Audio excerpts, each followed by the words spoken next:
नमस्कार मित्रांनो. आपल्या लाडक्या वानखेडे स्टेडियमला आज 50 वर्ष पूर्ण होत आहेत.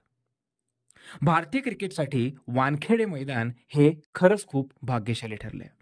जसं लॉर्ड्सला क्रिकेटची पंढरी म्हणण्यात येतं, तसंच मुंबईमधल्या वानखेडे स्टेडियमला भारतीय क्रिकेटची पंढरी म्हटलं तर वावगं ठरणार नाही.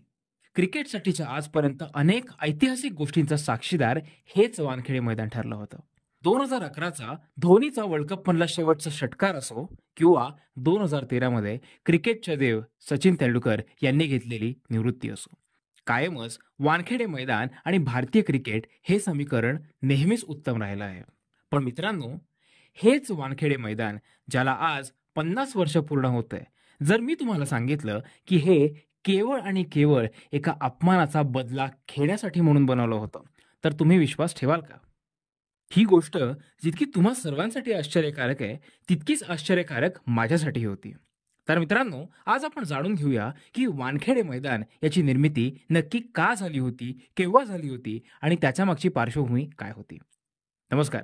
क्रिकेटिव्हिटीमध्ये तुम्हा सर्वांचं स्वागत आहे. मित्रांनो, ही गोष्ट आहे 1974 सालची. आजचं MCA अर्थात मुंबई क्रिकेट असोसिएशन म्हणजे तेव्हा बॉम्बे क्रिकेट असोसिएशन होतं आणि त्याचे चेअरपर्सन होते शेषराव वानखेडे. मित्रांनो, तो काळ असा होता की मुंबईमध्ये फक्त एकच आंतरराष्ट्रीय दर्जाचं मैदान होतं, ते म्हणजे ब्रेबॉर्न स्टेडियम. आणि ब्रेबॉर्न स्टेडियमवरचा क्लब होता क्रिकेट क्लब ऑफ इंडिया अर्थात CCI. त्याच्यामुळे आंतरराष्ट्रीय सामन्याचं ऑर्गनायझेशन जरी BCA करत असत तरी सुद्धा त्यांना ते सर्व सामने ब्रेबॉर्न मैदानावरतीच घ्यावे लागत. आणि या सततच्या गोंधळामुळे CCI आणि BCA यांच्यामध्ये नेहमी वाद उफाळत असत, कधी तिकिटावरून तर कधी इतर काही गोष्टींवरून. पण कायमच मतभेद या दोन ऑर्गनायझेशनमध्ये होत असे. अशीच एक घटना घडली होती 1974 साली, जेव्हा शेषराव वानखेडे यांच्याकडे मंत्रिमंडळाकडनं प्रस्ताव गेला होता की सर्व आमदारांचा एक सामना झाला पाहिजे. त्या आमदारांच्या सामन्याची विचारणी करण्यासाठी म्हणूनच Shesrao Wankhede cricket club of India अर्थात CCI कडे गेले. तेव्हा CCIचे हेड होते विजय मर्चंट. काही कारणास्तव पुन्हा एकदा त्यांच्यामध्ये मतभेद झाला आणि विजय मर्चंट यांनी आमदारांचा सामना CCI वरती होणार नाही असं स्पष्टपणे बजावून सांगितलं. ही गोष्ट शेषराव वानखेडे यांच्या जिव्हारी लागली आणि रागात शेषराव म्हणाले, ठीक आहे, तुम्ही मैदान देत असाल तर आम्ही स्वतःचं मैदान बनवू. त्यावर असं म्हणण्यात येतं की विजय मर्चंट हे म्हणाले होते की तुम्ही खाटी लोक काय मैदान बनवणार. या गोष्टीने शेषरावच नव्हे तर त्यांच्यासोबत गेलेले सर्व आमदार संतापले आणि त्यांनी त्या क्षणी निर्णय घेतला की आपण एक मोठं मैदान बांधायचं आणि सर्व सामने तिथेच घ्यायचे. आणि सुरुवात झाली मुंबईमध्ये ब्रेबॉर्न व्यतिरिक्त अजून एक आंतरराष्ट्रीय स्टेडियम बांधकाम करण्याची. महाराष्ट्र राज्य सरकारकडून शेषराव वानखेडे यांना 13 एकरची जमीन ब्रेबॉर्न स्टेडियमच्या अगदी बाजूला देण्यात आली. परंतु अडथळा असा होता की ही जमीन रेल्वे ट्रॅक्सला अगदी लागून होती आणि असं एकही मैदान कुठे नाहीये की जिथे रेल्वे ट्रॅक्स इतक्या जवळ असतील.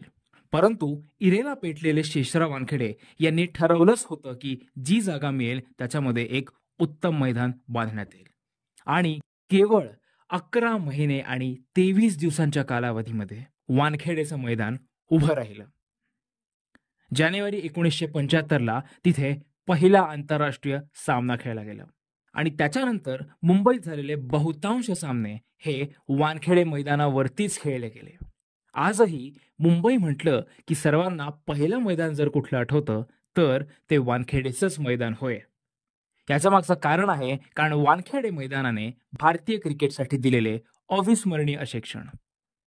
केवळ इरेला पेटलेल्या एका मराठी माणसाने निर्धार केला तर तो काय करू शकतो याचं उत्तम उदाहरण म्हणजे वानखेडे स्टेडियम.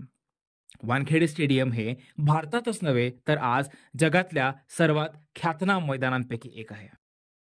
आणि आज वानखेडे स्टेडियमला 50 वर्ष पूर्ण होत आहेत आणि सुवर्ण महोत्सवी वर्ष एक दिमागदार कार्यक्रम होत आहे.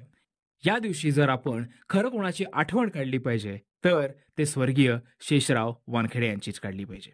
एक मराठी माणूस जेव्हा इरेला पेटतो तेव्हा काय होतं याचं हे उत्तम उदाहरण आहे.